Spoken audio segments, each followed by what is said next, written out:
Welcome to the definitive guide to creative testing with Facebook ads. We're going to dive into the most popular methodologies and why some of them are really popular and why they're probably not really good for you, why people really love to use them and what you should be doing instead. We're going to dive into the tools that you can be using right now to make sure that you see less stress and more success with more stability and confidence with your Facebook ads while making the work a lot easier and the step-by-step methodology to get that done. And we're going to deep dive into how Facebook uses data plus how ads do the targeting so that you never have to play the game again of interest groups and lookalikes and retargeting, because the honest truth is you shouldn't have been doing that starting in 2018, and you definitely don't need to do it now, especially if scale, growth, confidence, success is your goal. With that being said, let's get started. One thing, I just want to say thank you very much. I know you could be anywhere on the internet right now and you've chosen to be here. If you want more help, please subscribe, hit the bell, and go to links.facebookdisruptor.com so I can be of more help to you.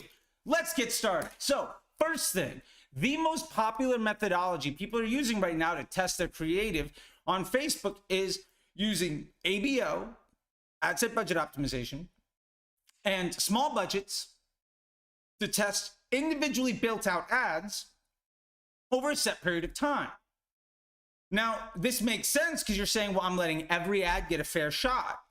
And this makes sense because you're saying, well, I'm only going to risk a little bit, and if it works well, I'm going to increase my budget, or I'm going to take it from my test campaign and put it into my scaling campaign. Logically, that makes sense on paper. However, when we break down what we're actually doing, we can see why this is a massive liability to your future. And don't worry, we're going to get into what you should be doing instead really quick. So, to look at it in a different way, what you're actually doing is saying, I'm going to predict exactly what Facebook users want to see. I'm going to invest a small amount of money so I get a little bit of data to see what's working well initially, what gets lucky early. And I'm going to make sure to invest as much or more in bad ideas as I do in good ones. Because let's be honest, if you test 10, 20, 30, 50, 100 ads, odds are the vast majority of them are bad ideas. So if you're only spending 20% of that testing budget on a good idea, how much money are you actually spending on ads that are not only bad performance-wise, but actually also raising your CPMs and reducing your estimated action rate as an advertiser that ultimately hurts your ability to grow everything else that's already working? Because yes, all of that is related. Facebook is evaluating how you behave and your relationship within the platform and how they view you as a business partner to ultimately monetize the attention that you provide on the platform. Facebook gives you the option of getting impressions. They sell you users' eyeballs for profit. Your responsibility is to make sure that that is not a liability to their bottom line and not forcing people to have a bad experience and want to leave Facebook. So when you build out, say, 10 ads and you launch them over the course of a week with, let's say, a small budget, and you're measuring for click-through rate and CPC and all this other stuff, what you're doing is spending probably 80, 90% of your budget on ads that aren't good to begin with. And you're telling Facebook that a bad idea that is a liability to their business model is as important or more important to you than actually making an ad that's any good. Plus, what we do from the next step, oh, if it's working, we're going to raise the budget, we're going to turn off bad ads. You're saying if something gets lucky on a few data points, if it gets 5 sales over the course of a week or 10 sales, or if it does a little bit better, then we're going to spend all of our money there. Now, the honest truth is 2 or 3 is not a good data set. When we're running our testing, we have to understand that we need high confidence in our assets. And the biggest liability here is ultimately that the ads that win in testing when we're using ABO and we're trying to get retargeting ads and prospecting ads, and we're running against different audiences and we're doing all of these different variables. When you spread your dollars so thin that you get very little data on a whole lot of options, what you're basically doing is saying, I am not willing to invest in the development of good ideas that I have confidence in. I'm throwing as much stuff against the wall to see what gets lucky. And then ultimately, can I bet the future of my business on investing as much as possible in what I got lucky early on? You're basically playing a volume game with lottery tickets and trying to put your thumb on the scale. Now, you can be successful doing that. There is a version of success where a C+ or a B- is good for you. My suggestion to you, though, is don't define success as, well, I'm doing good enough, because honestly, you deserve a lot better than that. And as you continue to test and your CPMs continue to rise and your costs on Facebook continues to grow because you're investing more and more money in ads that aren't good, so you're becoming a larger and larger liability to Facebook and their business model, and they see you as a worse and worse business partner. The only way to overcome that when you follow down that strategy and that path is to make more ads and to test faster. And so you're ultimately testing 10, 20, 30, 40 ads, potentially against different audiences or different landing pages, all spreading those dollars even thinner. So you're getting even lower confidence across even greater amount of variables.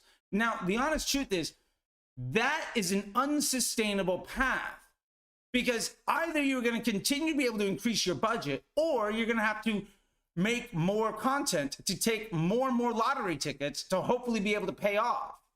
Now, the problem here is, while you can stay ahead of the curve, eventually you're going to run out of time in the day, creatives that you can test, or money that you can invest. It's not a sustainable solution. And while you're doing that, you're also creating a situation where Facebook sees you as a less and less desirable business partner. Plus, you are betting more and more of your business's future on unproven assets that have never been actually able to deliver you a projectable result. Now, no matter who you are, when we're running a test, if we can't predict the outcome, if the outcome isn't predictable, then that test isn't finished. If you get something with 2 sales and something with 5 sales, or the CTRs here is good, or the first time impression rate of this one, whatever, none of those things say, I know week in, week out that this is going to come in at a CPA of X. If you can't say with extreme confidence what the output of that test is going to be, then that test isn't finished. And ultimately, if you're investing $50 on a few ads here and $20 on a few ads there, and you're repeating that process over and over again, you don't have anything at the end of that that says, I know how much this ad is going to run. You, in fact, are creating a system that is wildly unstable, where your costs are going to rise every single week, every single month.